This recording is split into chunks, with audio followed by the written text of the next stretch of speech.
پیسے سے نہیں خرید سکتے عزت. اور جب وہ کسی کو ذلیل کرتا ہے اس کے اعمال پہ کرتا ہے. پیسہ نہیں بچا سکتا آپ کو ذلت سے. تو جو انسان کو سب سے زیادہ اللہ نے عزت دی وہ کون تھے؟ محمد مصطفیٰ صلی اللہ علیہ وسلم.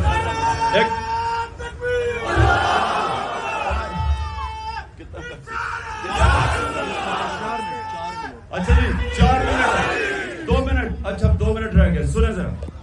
ان کا نبوت سے پہلے بھی ان کا جو کردار تھا اس کی بنیاد 2 چیزوں پہ تھی: صادق اور امین.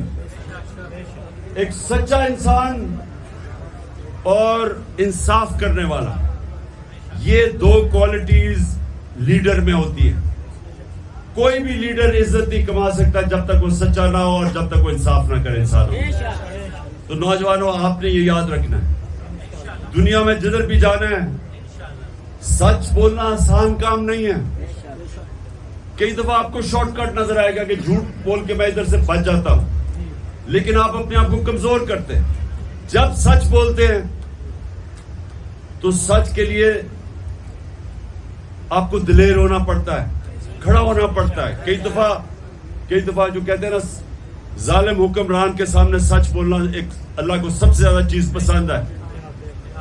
تو آسان نہیں ہے, لیکن سچ آپ کو طاقتور کر دیتا ہے, سچ آپ کو عزت دیتا ہے. اور سب سے بڑی بات کہ جب آپ سچ بولتے ہیں تو جو الحق ہے وہ آپ کے ساتھ کھڑا ہو جاتا ہے. تو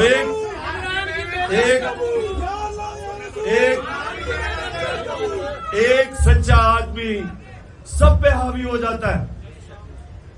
میں ایک آپ کو بس آخر میں ختم کرتا ہوں کیونکہ روزہ کھلنے والا ہے. ہم کرکٹ کھیل رہے تھے, بڑی دیر کی بات ہے. میں ورلڈ 11 کے لیے کھیل رہا تھا, اس میں انگریز بھی تھے, ساؤتھ افریقہ میں بھی تھے, ہم پاکستانی بھی تھے. تو ہمارا آسٹریلیا میں سیریز ہو رہی تھی. تو اب وہ ورلڈ ہم سارا کچھ جیت جاتے ہیں. ان دنوں میں بڑی دیر کی بات ہے, بڑا پیسہ تھا جیتنے میں. تو جب ہم جیت جاتے ہیں تو ہمارے ہوتے ہیں ٹوٹل 16 کھلاڑی, لیکن 11 کھیلنے والے ہوتے ہیں, 16 اسکواڈ ہوتی ہے. اب 11 بیٹھ کے سوچ رہے ہیں کہ جی ہم یہ پیسہ جو ہم نے جیتا ہے تو ہم کیسے بانٹنا ہے. ہم نے وہ 16 کے بیچ میں بانٹنا ہے یا ہم 11 جنہوں نے محنت کی ہمارے بیچ میں بانٹنا ہے. اب یہ سنو ذرا, ایک سے شروع ہوتا ہے. میں تو تب بہت چھوٹا تھا, ٹیم میں سب سے چھوٹا تھا, تو ادھر سے شروع ہوا. جس سے پوچھے وہ کہ جی ہم نے محنت کیا, ہمارے بیچ میں بانٹنا چاہیے. وہ دوسرا کیا, ہمارے کیونکہ ساروں کو پیسہ نظر آ رہا تھا. ایک کے بعد دوسرا کرتے کرتے کرتے ایک انگریز کھلاڑی تھا, کرسچن تھا, ایماندار تھا, اس کے پاس ہے. اس نے کہا تم سب کو شرم آنی چاہیے کہ وہ 16 ہمارے ساتھ تھے, ان کے اندر کیوں نہیں بانٹنا. ہم سب کو اتنی شرم آئی, ہم چپ کر کے بیٹھ گئے. ہم نے کہا جی جو وہ کہتا ہے ٹھیک کہتا ہے. ایک آدمی جب سچ بولتا ہے اور وہ کھڑا ہوتا ہے وہ سب پہ بھاری ہو گیا. ہم سب نے چپ کر کے کہا جی وہ ڈرنک کہہ رہا ہے. یہ 2 چیزیں یاد رکھنا, صادق اور امین, انصاف کرنے والا اور سچا انسان, معاشرہ میں اس کی عزت ہوگی. دعا کرتے ہیں.